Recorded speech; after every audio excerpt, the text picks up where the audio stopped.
Her wrinkled hands trembled as the movers reached for the last thing she owned, a creaky wooden chair older than the house itself. She didn't scream. She simply whispered, "Don't take my chair," but they didn't stop. On that quiet street, a war was happening, not with guns, but with dignity, memory, and survival.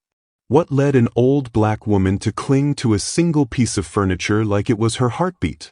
Welcome to the channel. If you're watching this, drop your location in the comments. Let us know where you're watching from. Don't forget to subscribe as we begin this powerful story. The sun rose slow that morning, bleeding soft gold across the cracked pavement and chain-link fences of a neighborhood that used to smell like Sunday stew and baby powder. Now it reeked of drywall dust and diesel trucks. Brick houses that once held families and memories were nothing but hollowed shells, gutted, scaffolded, bought out, and flipped. Letitia Oakes sat on the porch of her near-empty home, wrapped in a faded Ankara shawl, rocking gently on the only thing she had left, her mother's chair. It creaked beneath her, a tired old thing made of red oak and stories.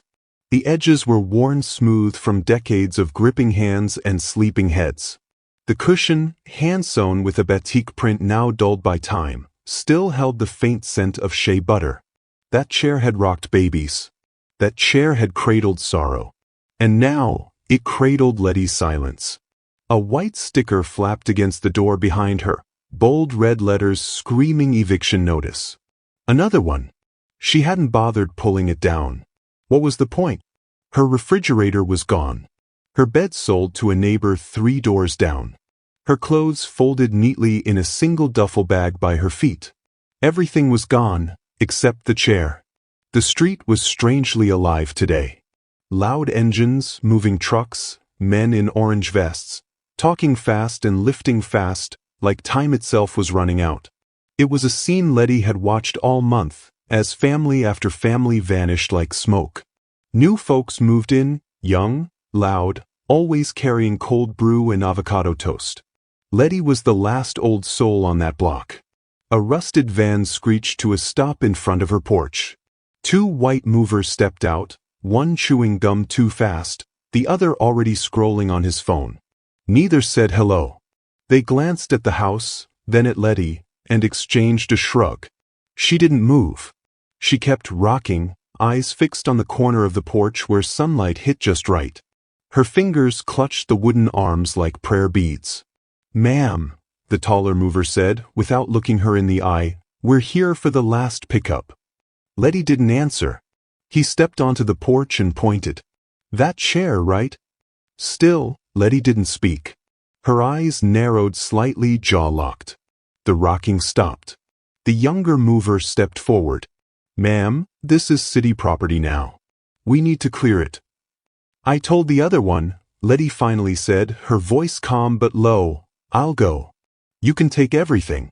But not my chair." They blinked, exchanged glances, and hesitated. "It's just a chair," the gum chewer mumbled. "No," she said, standing up slowly. Her knees cracked, but her spine remained straight. "It's not."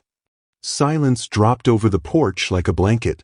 Her words weren't loud, but they filled the space with something heavier than shouting. The movers shifted, suddenly unsure of themselves. Letty took one step forward. "This chair came from Alabama with my mama. She brought it on a train in '42, held me in it when I had fever, rocked her sister in it when she passed. My daughter sat in it with braids and jelly fingers. You will not take my chair." The younger mover scratched his head. "Ma'am, we got a list. It says—" "You think paper makes this right?" she snapped, voice rising now. "You think because some man in a suit put a stamp on a form, you can strip me bare?" "I'm sorry," he muttered, looking down. "We're just doing our job." She turned away, back to her chair. Sat down slowly. Let the silence return. And then came the creak, gentle, defiant, steady. Like a heartbeat. A neighbor across the street watched from behind her curtain. A teenage boy on a bike paused at the corner, frowning at the scene. But nobody moved. Nobody helped. The older mover, clearly tired of the standoff, muttered something under his breath, then stepped forward and grabbed the back of the chair. Letty held on tight. "Don't do that," she whispered. "Ma'am, I said don't take my chair." Her voice cracked open like thunder, and the sound of it, so raw, so full of something ancient and breaking, stopped everything. The boy dropped his bike. The curtain moved again. Even the gum chewer froze. And for a moment, Letty wasn't just an old woman on a porch. She was a pillar, a witness, a warning. But the moment didn't last. The mover yanked hard. Letty cried out, not in pain but in grief. The kind that doesn't echo, it thuds. Final. The chair scraped against the wood. Her hands slipped from it as she stumbled back. She didn't fall, but she staggered, her balance lost, just like everything else. "No," she gasped. "Please, please don't." They were already off the porch. The chair clattered into the truck bed. She stood on the porch, arms at her sides, body trembling, lips moving with no sound. Then she sat. Not in the chair. It was gone now. She sat on the cold porch floor, wrapped in her shawl like a forgotten statue. Her eyes, wide and hollow, didn't cry. They watched the truck door slam. Watched the movers drive away. Watched the sunlight shift. But she didn't move. Time passed. The boy crossed the street slowly, holding her duffel bag in both hands. He placed it beside her, unsure what to say. She nodded once. That was all.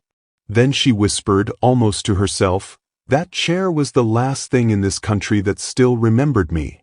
Later that night, the shelter was colder than she remembered. The air hummed with too many voices, too many strangers in corners. She was assigned a bunk near the back, under a flickering light. Her bag rested beneath her cot. She lay awake, eyes tracing the cracks in the ceiling, the noise around her a muffled ocean. Her hands reached out, empty. Her fingers twitched, expecting wood beneath them. Nothing. And for the first time in years, Letty whispered something in Yoruba, soft, aching, sacred. No one in the shelter understood it. But if you listened closely, it sounded like a goodbye. In the quiet of that shelter night, where no one called her name and no chair rocked her soul, Letitia Oak finally broke, not from age, not from pain, but from the world forgetting who she was. The shelter smelled like sweat, bleach, and silence.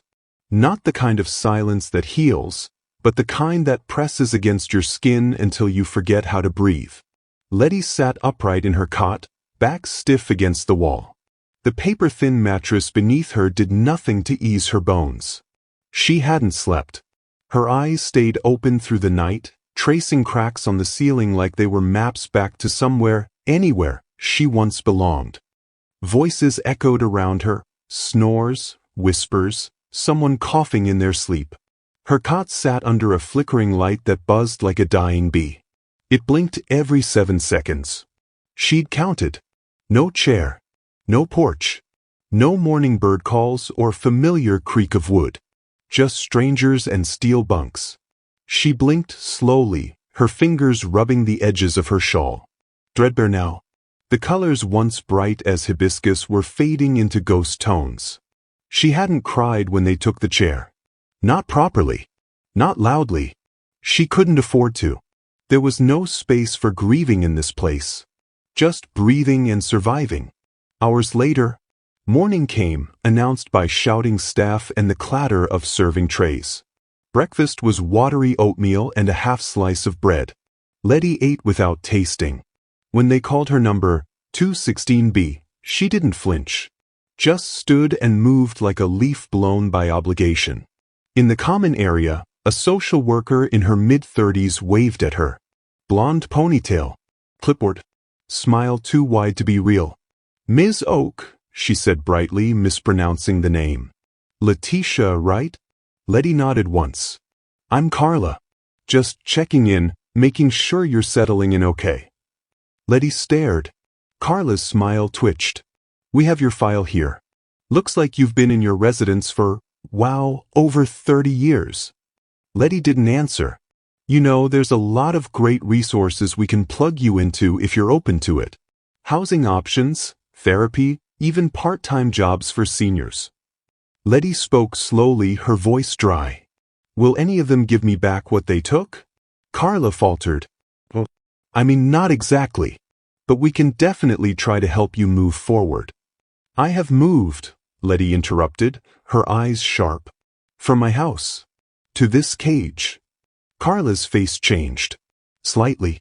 Professional compassion narrowed into polite distance. We'll talk more tomorrow, she said quickly, already turning away. Glad to have you with us. Letty didn't watch her leave. She just sat there, surrounded by noise, invisible. That afternoon, she took the long route to the bathroom, through the hallway past the bulletin board covered in pamphlets no one read. One flyer caught her eye. Healing Circle for Black Elders, reclaiming heritage through storytelling. Every Thursday at 3 p.m., Basement Room B. She looked away, uninterested. What would be the point of telling stories when no one listened? Night again. Letty dreamt of the chair. She saw her mother in it, head wrapped in a bright scarf, humming low while peeling yams. The kitchen was warm, filled with sounds, Afrobeat on the radio, oil sizzling in the pan, her little brother laughing with sticky fingers. And then the dream twisted. The kitchen became a courtroom. Her mother was still in the chair, but now men in suits surrounded her, shouting about zoning permits and tax records. They lifted the chair, mother and all, and dragged it away. Letty screamed in her sleep. She awoke to a firm hand on her shoulder. A nurse. Dark-skinned. Eyes full of concern. Ma'am, it's okay, she whispered. You're safe. Letty blinked. Her breathing slowed. I'm Amara, the nurse said gently. I was making rounds. You were calling out. Letty nodded, swallowing the lump in her throat. Just a bad dream. Amara crouched beside her. Where are you from? Letty hesitated. Originally? Abeokuta. Amara lit up. I knew it. Your accent, it's faint but familiar. Letty's lips curled slightly. Most folks think I'm Jamaican. Amara chuckled. They always do. I'm from Ibadan. Moved here when I was 12. Letty's eyes softened. You still remember the old ways? I try, Amara said. Even in this country, I hold on to them. Letty looked away, voice low. Sometimes I wonder if I held on too tightly. Amara touched her hand briefly. Maybe you're the reason they still live. They shared a quiet look, two women, generations apart, tethered by a language older than both of them. Amara stood, offering a small nod. If you ever want to talk, I'm around. Letty watched her walk away. For the first time in days, her eyes stung. The next day, Letty wandered outside the shelter after breakfast, clutching her shawl tighter as a breeze teased her skirt. She walked past a row of new condos, glass and metal, lifeless boxes pretending to be homes. She stood at a street corner and looked up. There, across the road, was the church where her daughter had her first communion. The steeple was gone now, replaced by a Wi-Fi tower. Letty sighed. Everything familiar is fading. A woman brushed past her, bumping her shoulder. No apology. A man in a suit dropped a flyer. Letty picked it up without thinking. Urban renewal, making space for the future. She stared at it. Urban renewal. That's what they called it now. When they erased you. Later that evening, Letty returned to the shelter late. As she entered, she overheard two young staff talking near the front desk. She's tough, that one, said a woman. Never smiles. Always correcting people on her name. She's been labeled non-cooperative, the man replied. Won't even consider the retirement housing program. Letty paused in the shadows, their voices curling around her like smoke. Honestly, the woman added, some of these folks just don't want to adapt. They cling to the past so much they can't see they're the problem. Letty turned and walked away quietly, heart pounding, not with anger, but with something heavier. She sat on her cot, hand trembling as she reached for the small cloth bag beside her. From it she pulled out a folded square of faded yellow paper. Her mother's prayer. She opened it with shaking fingers. The edges were brittle now. She began to whisper the words in Yoruba, slowly, rhythmically, letting each syllable anchor her. She didn't care if anyone heard. She needed to remember. But halfway through, her voice cracked. She forgot the last line. For the first time in her life, she forgot it. And that broke her more than the eviction, more than the chair. She folded the paper, pressed it to her lips, and closed her eyes. Letty stood in the shelter's bathroom, gripping the edge of the sink. The mirror was streaked, but clear enough. She looked into it like she was searching for someone else. She spoke aloud, in the clearest voice she could manage. Letitia Edizwa Oak, daughter of a bike, sister of Ao, mother of Denise, woman of the earth. Her reflection didn't answer, but she felt something stir, just slightly, in her chest. Not hope, not yet, but defiance.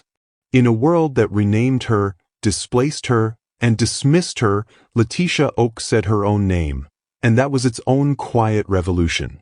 Letty sat alone on a bench outside the shelter, staring at a crumpled flyer in her lap. Affordable housing consultation, rebuilding your future. The ink was smudged from where her fingers had pinched it too hard. Rebuilding. They loved that word. Rebuild what? From what? With what? The truth was, her life hadn't been built with blueprints and checklists. It had been made from quiet sacrifices, early morning prayers, okra stew on tired nights, and the stubborn strength it took to raise a daughter in a country that never asked her to stay. Letty closed her eyes.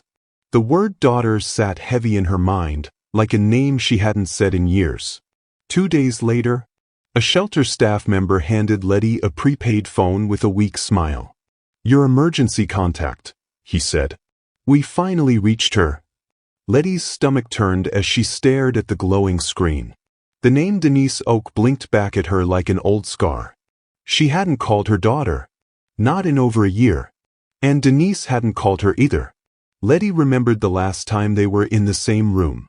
Denise had come to visit, not with groceries or stories, but with a laptop and a plan.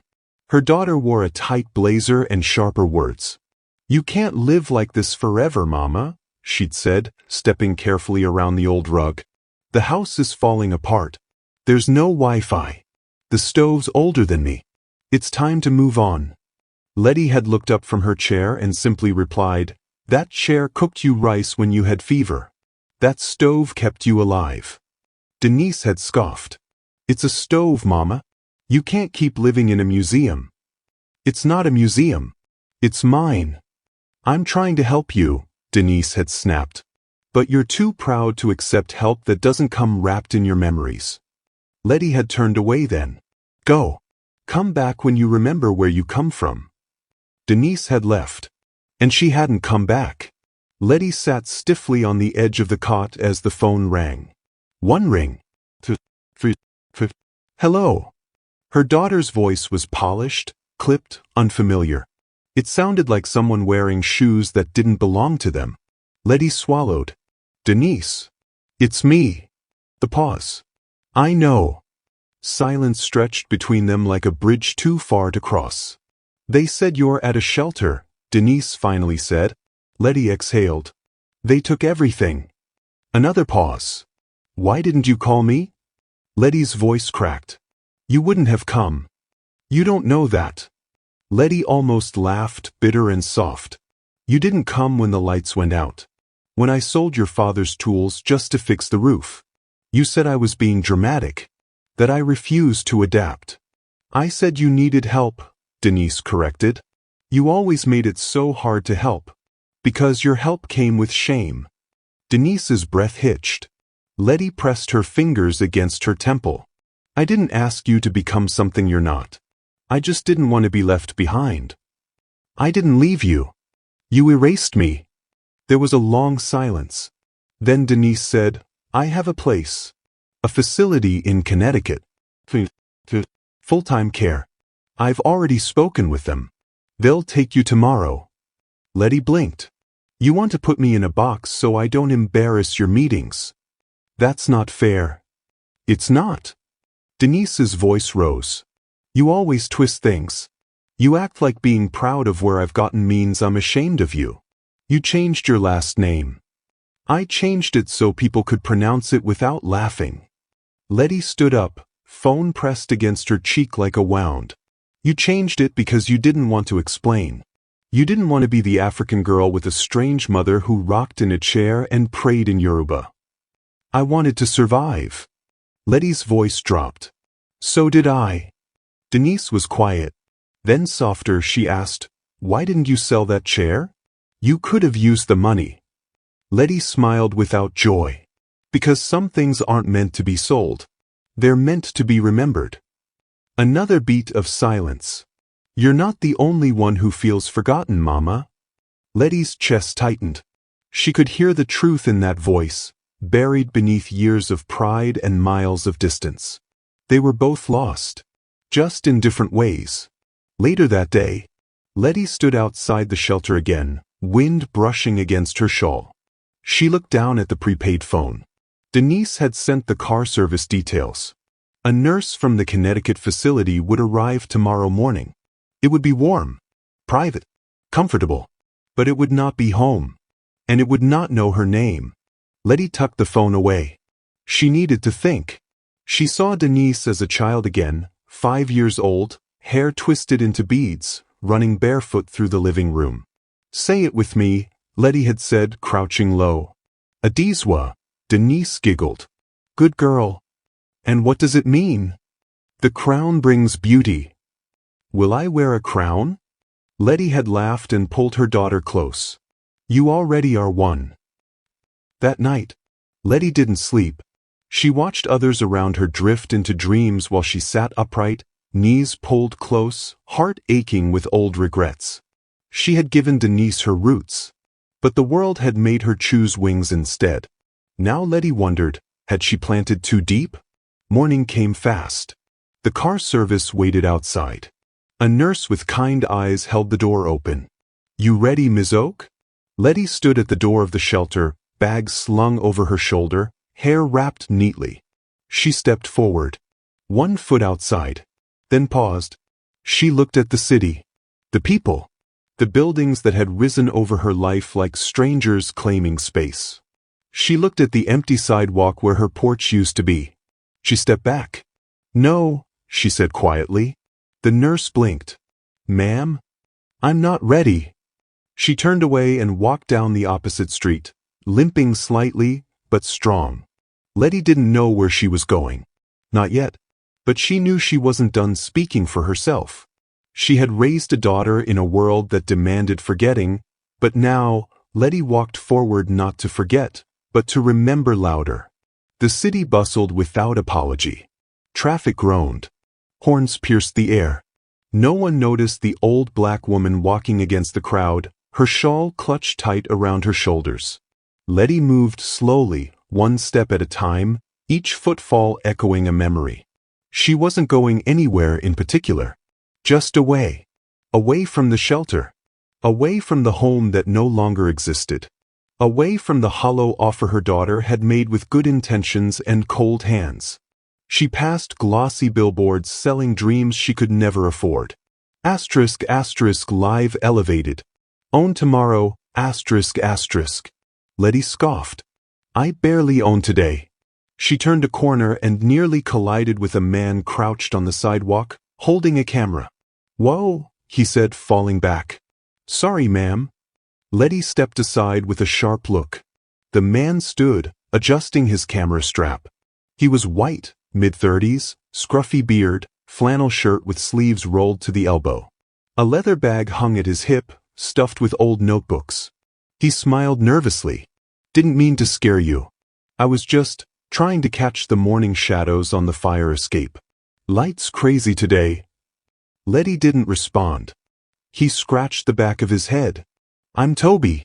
I do street photography.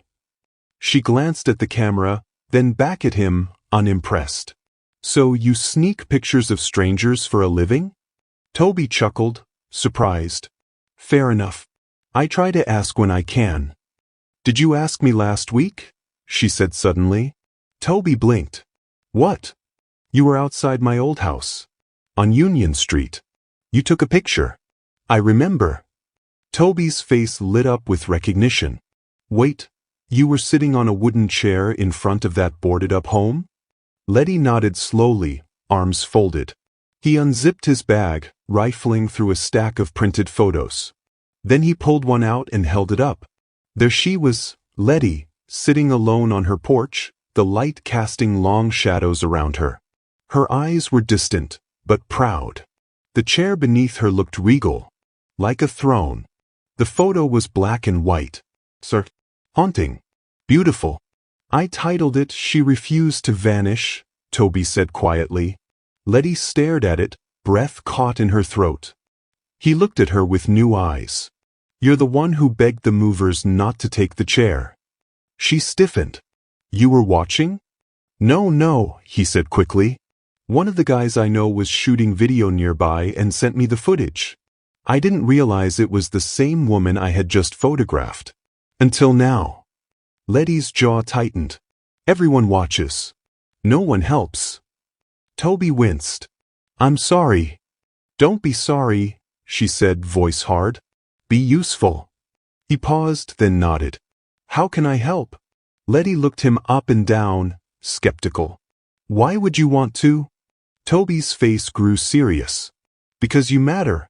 That moment, you clinging to that chair, there was something sacred about it. Like, the world was taking and you refused to let it erase you.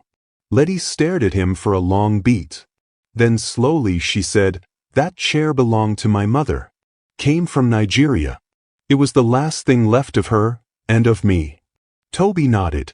Do you want it back? Her eyes snapped to his. What? The movers you fought, they work for a warehouse. If they haven't thrown it out, it's probably still tagged.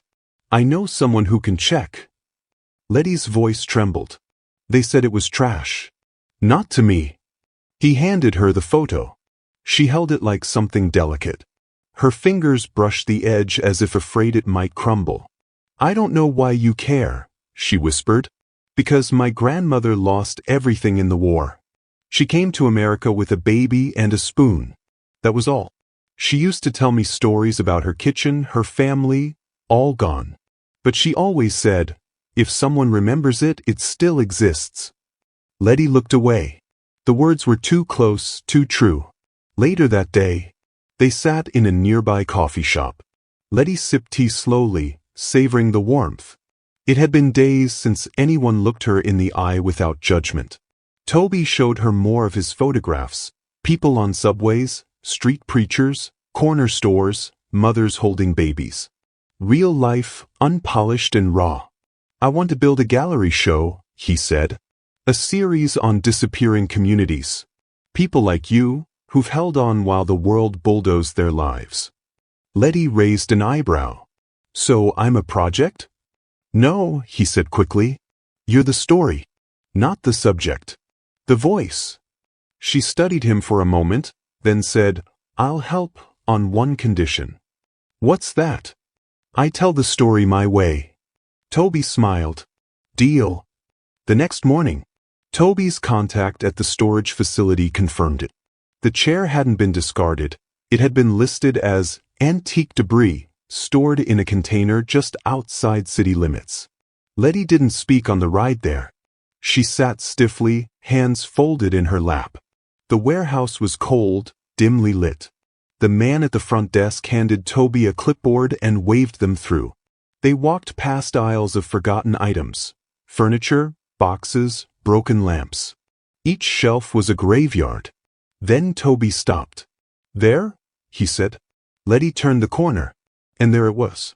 Dusty, fresh. One leg splintered, but still whole. Her chair. She walked toward it slowly, as if afraid it might vanish. She touched the armrest with trembling fingers, then knelt beside it. Toby stepped back, giving her space.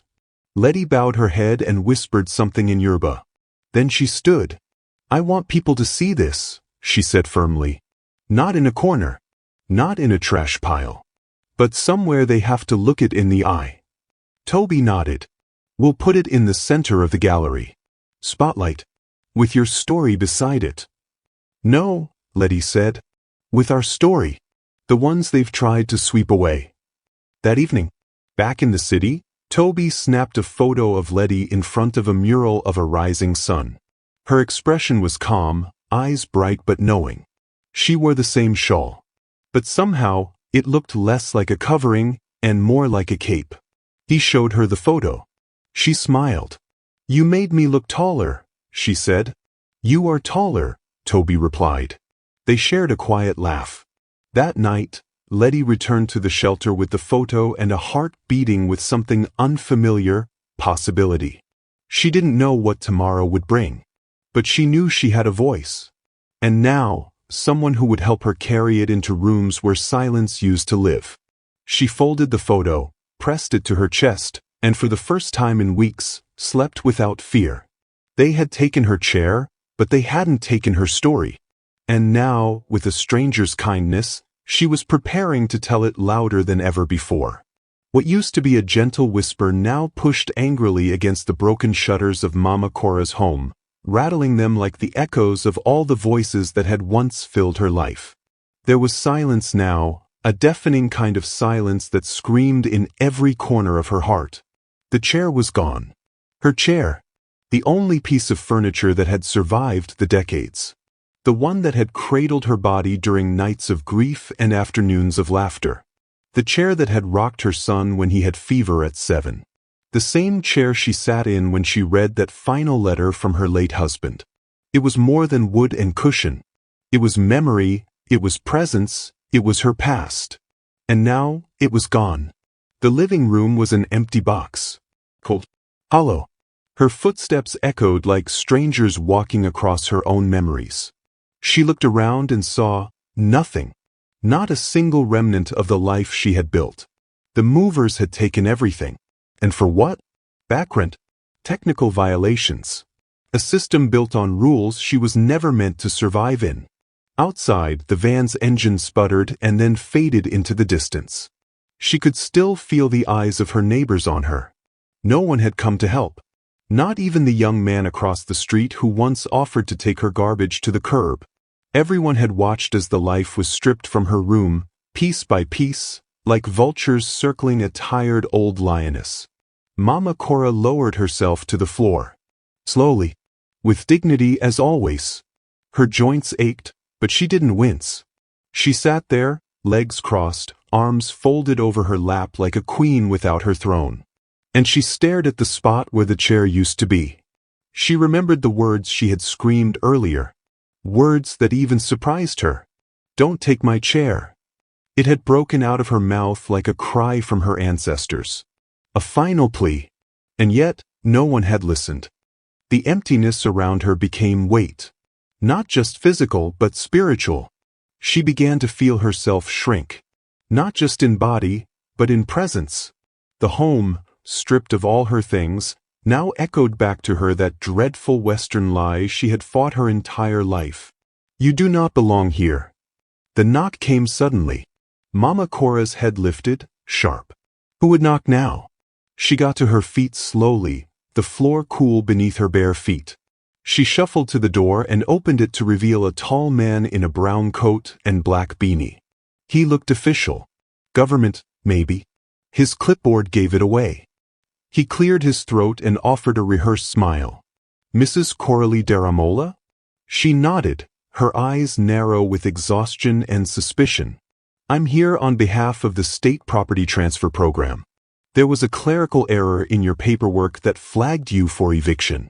I just came to inform you that the case is now under review. It appears the housing subsidy your late husband filed back in 1996 was never applied." Mama Cora stared at him blankly. He continued, "Meaning you may not have been required to leave at all. We're investigating. You should be getting a call from legal aid shortly. They may be able to help you reverse the action." Her mouth stayed shut. For a moment, she felt her knees nearly give out. But she stood strong. He hesitated. "I'm sorry this happened to you, ma'am." She nodded once. "Thank you." And then she closed the door slowly, not slamming it, not cursing the air, but simply retreating back into the room that no longer held her memories. The man remained on the porch for a moment, guilt swimming across his face. Then he turned and walked off. Inside, Mama Cora sank back to the floor. There was no satisfaction in the news. No victory. The chair was gone. The home had been emptied. The neighbors had watched in silence. And even if it was a mistake, the wound had been cut deep. She looked around and whispered, "So, even the system got confused?" She let out a small laugh. Bitter. Quiet. The silence returned. But then, the soft knock came again. Her eyebrows lifted. She stood, her body moving slower now, and returned to the door. It was her neighbor's little daughter, Taylor. 8 years old. Curly puffs, big eyes, brown cheeks. The one who always waved when Mama Cora sat outside in the chair. The little girl held something. A folded blanket. "Mama Cora," she said softly, "my mama said you can sit with us on the porch. We got extra chairs." Mama Cora stared, her throat swelling with heat she couldn't explain. Jayla held up the blanket like it was gold. "You can even use this one if you want. It's soft. Mama says it's Nigerian soft. Is that a real thing?" Mama Cora chuckled, but the tears slipped down anyway. She reached out, touched the child's cheek, then bent slowly, took the blanket, and nodded. "Thank you, baby. I'll come soon." Jayla smiled wide. "Okay, I'll tell Mama." She turned and skipped off. Mama Cora turned and looked at her empty room once more. She still had her name. She still had breath. And maybe, just maybe, she still had a place.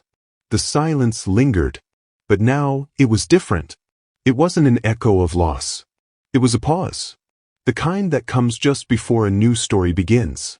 The wind slapped the windows of her temporary shelter that morning, and yet Mama Rue sat still, legs tucked under her long skirt, eyes fixed on the wall where no photograph hung. The room, with its sterile walls and clinical smell, had no memory. No stories. Just silence and her sorrow echoing within it. She hadn't spoken much since the eviction. Not to the social worker. Not to the kind nurse who offered her extra tea. Not even to the elderly Ghanaian woman across the hall who reminded her of Auntie Gladys. Mama Rue only whispered when she had to, only nodded when asked a direct question. Grief, shame, and pride made a strange cocktail, one that kept her lips sealed. But something about that morning felt different. Her fingers tapped faint rhythms against her knees. Rhythms her late husband used to drum on their dining table. Rhythms she had taught her son, Kwame, when he was 5. Rhythms that lived in her body even when joy had fled from her world. Then a knock. She turned slowly. It was a soft knock, hesitant, followed by a familiar voice. "Mama Rue." She blinked, unsure if her memory was playing tricks. The door opened, and in walked Mrs. Flannery. That same Mrs. Flannery, the white landlord's wife. The one who had stood silent while the movers cleared out Mama Rue's home. The one whose eyes had avoided hers when she cried for her chair. Now, she was standing in the doorway of a shelter room, holding a paper bag in one hand, and something else wrapped in white cloth under the other. Mama Rue's eyes narrowed, arms folding tightly across her chest. "What do you want?" Mrs. Flannery stepped inside, voice lowered. "I know I'm probably the last person you want to see. I brought something. Please just—" "I don't need your pity," Mama Rue cut in, her voice calm but piercing. "I needed your decency 3 days ago. When they threw me out like I was garbage." Mrs. Flannery nodded slowly, guilt carved into her face. "I know. I should have spoken up. I should have done more. But I was scared. I'm not proud of that." "You had power," Mama Rue whispered, "and you watched me lose everything." Mrs. Flannery stepped closer and gently placed the white bundle on the small table beside the bed. "I found it in the truck, behind the boxes. They were going to burn it, but I couldn't let them." Mama Rue turned, slowly, hesitant. And then the cloth slipped. Her chair. Not the whole thing, but a piece of it. The backrest, carved by her husband's hands. The curved wood that had framed her spine through births, funerals, triumphs, and heartbreak. She couldn't breathe. "I know what that chair meant to you," Mrs. Flannery said, her voice trembling. "I know it wasn't just wood. It was your past. Your husband. Your culture. I didn't understand until I saw them loading it like trash. That's when I knew. That's when I felt ashamed." Mama Roo walked forward slowly, her fingers tracing the familiar grooves. And for the first time in days, her tears came freely, not from pain, but from something else. Recognition. Memory. "Why now?" she asked, not looking at the woman. "Because silence eats the soul," Mrs. Flannery answered. "And I can't live with mine anymore." There was a long silence. Then Mama Roo sat on the bed, holding the broken backrest on her lap like a fragile child. Her voice, when it came, was softer than it had ever been. "You can't fix what's already broken." "I know," Mrs. Flannery replied. "But maybe I can help build something new." The room grew still. For the first time in what felt like forever, Mama Roo didn't feel completely alone. She was still in a shelter. Still displaced.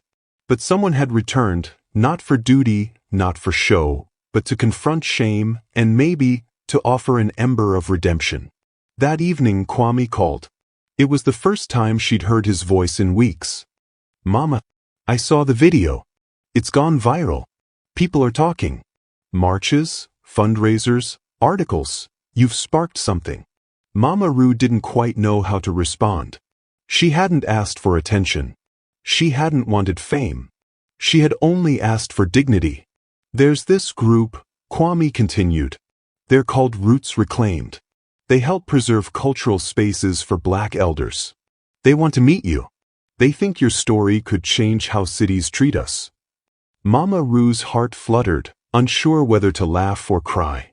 "You think they'll build me a new chair?" she asked, half joking. Kwame chuckled, then his tone softened. "No, Mama. But maybe they'll build you a throne." 3 days later, she stood before a small crowd in a community center downtown. The room was filled with neighbors, young people, and elders who had lived quiet lives like hers, until their silence, too, had been broken. Mama Roo held the chair's backrest in both hands, raised high like a banner. "This isn't just a chair," she said to the crowd. "It's proof. Proof that we lived, that we loved, that we belonged. And no one, no city, no policy, no landlord, can erase that." Applause rippled through the room.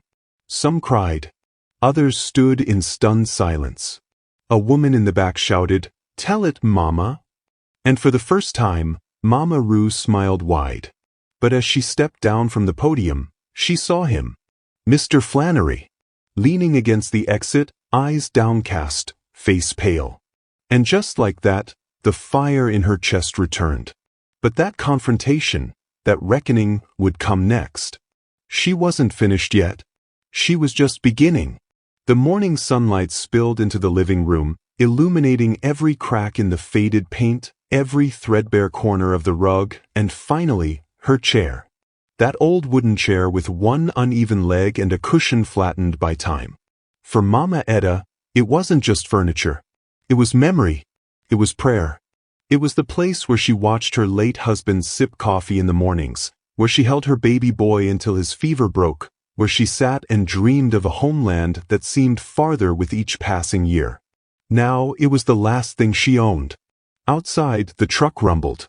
The movers, 2 tall men in blue uniforms, stood at the door with clipboard in hand. Their voices were casual, indifferent. To them, it was just a job. Another eviction. Another house to clear out. But to Mama Etta, it was the final tearing away. She stood in front of the chair like a soldier guarding sacred ground.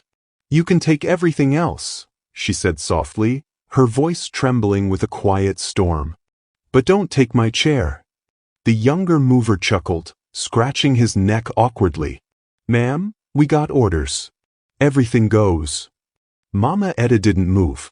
Behind her, the echo of her husband's voice whispered through time, "Stand your ground, Etta. Even when the whole world tries to move you." The air in the room shifted. The elder mover paused, sensing the weight of the moment. He looked into her eyes and saw something he hadn't expected. Grief, yes, but also defiance. The kind that ran generations deep. "Let's give her a minute," he muttered to the younger man, stepping outside. Etta sank into the chair. The creaking wood beneath her was oddly comforting.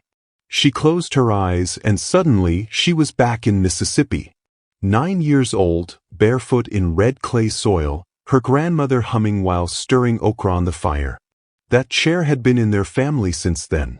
Passed from hand to hand, heart to heart.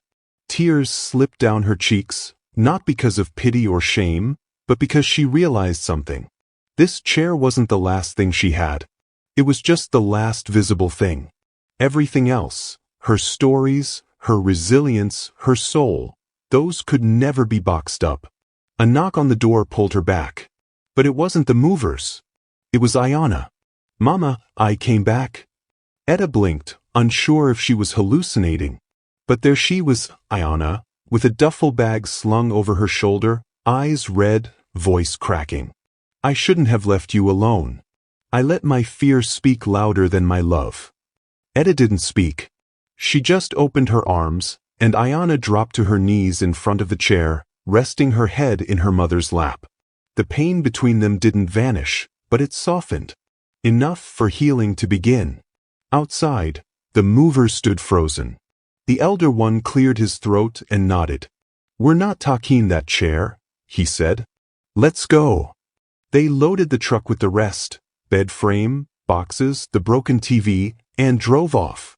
Etta watched through the window, Ayanna holding her hand. She felt empty and full at the same time. Something had ended, but something else had begun. 1 month later, Mama Etta sat in her chair, now placed in a small sunlit corner of Ayanna's apartment. The walls were bare, the couch secondhand, but it was warm. Ayanna worked part-time and studied in the evenings. On weekends, they cooked jollof rice and told stories, of Nigeria, of Memphis, of everything in between. One Sunday, a young white neighbor named Leah stopped by, carrying banana bread and curiosity. "I heard you used to be a teacher?" she asked Etta. Etta smiled. "Yes. Back when students still listened with their hearts." Leah laughed and asked if Etta might help her daughter with reading. And so, 1 student became 2, then 5. And Mama Etta, who once felt discarded, was teaching again, her words anchoring lost children, just as that chair had anchored her.